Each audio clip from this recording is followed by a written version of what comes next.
가지고 생각을 하겠습니다. তাৰ বাহিৰে এই বিয়াখনৰ কোনো ভূমিকা নাই। মই মনে প্ৰাণে কামনা কৰিছো আপোনাৰ লগতে যদি মোৰ যুগ্ম জীৱনৰ আৰম্ভণি হয়।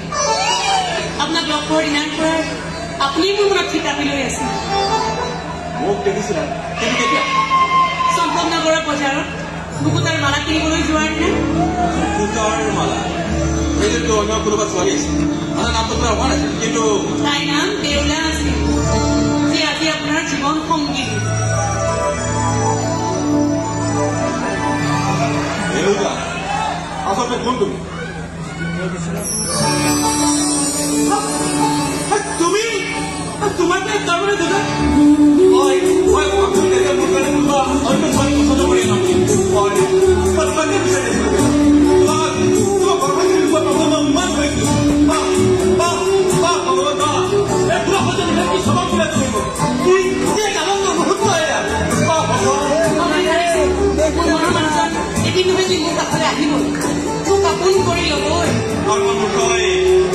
কাপোৰ কৰি ল'ব লাগিব বুলি খবৰে চক্ৰ পাইছে আৰু এতিয়া কামবোৰ গৈ মৰম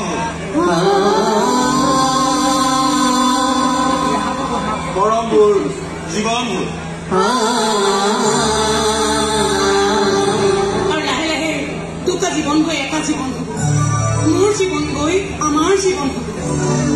কিন্তু আপোনাৰ নবৌ কেইজনী আজি বন লগা সাজ পৰিধান কৰি নিসংগতাৰ যন্ত্ৰণাত ভুগি থাকিব লাগিব নেকি? আপোনাৰ পিতৃয়েনো ভোলানাথৰ মৰম পূৰাব নোৱাৰে নেকি তেওঁলোকৰ জীৱনবোৰ পৰিপূৰ্ণ কৰিবলৈ?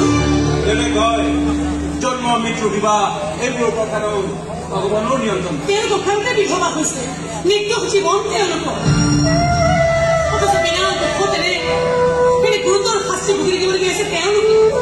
এয়াতো চৰম অন্যায়। মানুহৰ ওপৰত অন্যায় মানুহ সেইটো নাইকিয়া কৰিব লাগিব। ভগৱানে হাতত দিয়ে তেনে ভগৱান হৈছে আমি মানুহবোৰে তেওঁলোকক পূজা অৰ্চনা কৰো কাৰণেহে। এই মতটোৰ ভগৱানৰ পূজা পাতলবোৰ বন্ধ হৈ যাচ্ছে দেখিব ভগৱানৰ অস্তিত্বও নাইকিয়া হৈ গৈছে। ভয় কৰিব নালাগে। ভগৱান ময়ো মানো পূজা পাতল ময়ো কৰো কিন্তু মানুহৰ অস্তিত্বক মই অলপ হলেও উচ্চ আসনত ৰাখো। মোৰ একান্ত বিশ্বাস মানৱ শক্তিৰ সন্মুখত যিকোনো শক্তিয়ে হাৰ মানিবলৈ সদায় বাধ্য।